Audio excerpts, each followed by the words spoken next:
As a kid, I grew up hearing multiple versions of the same warning, stay off the back roads at dusk, and I had a hard time understanding why.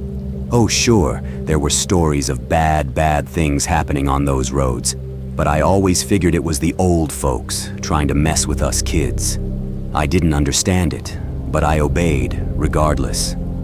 From 8 to 10 years old, I'd roam all over the woods and old streets in my area during the day.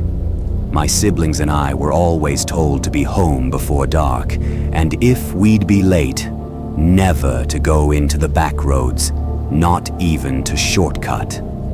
As soon as I hit 14 and up, I started staying out late, hanging out with friends and the like.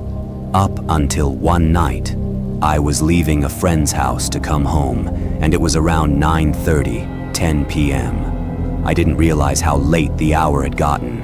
Naturally, I began to head home, rapidly, once I became aware of how deserted the street was in either direction, how virtually every single window and home was dark.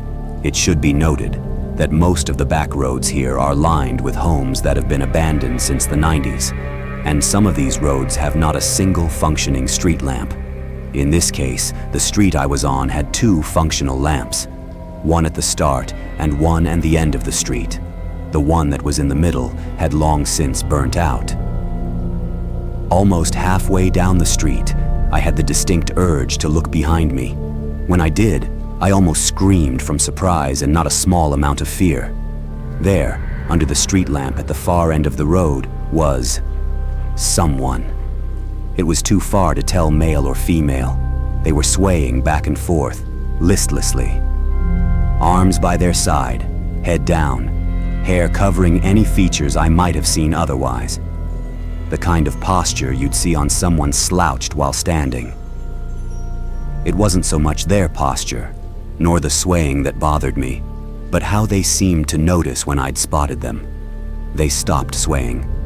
Just stopped, like a puppet that suddenly lost its strings.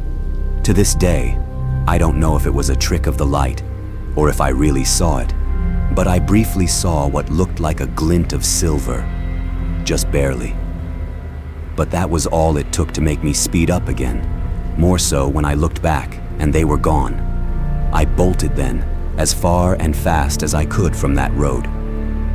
When I got home, I was happy to survive, happy to escape what I felt was just a bad place. Later that night, I woke to the sounds of screams in the distance coming from the back roads behind my house. They didn't last long. The next morning, I heard rumors of what had been found on those roads. Needless to say, I never went near them, ever again. If it was sundown before I'd get home, I'd simply stay the night with a friend. Even as I share this, I can't help but shudder as I imagine what might have happened had I not decided to leave the area when I did.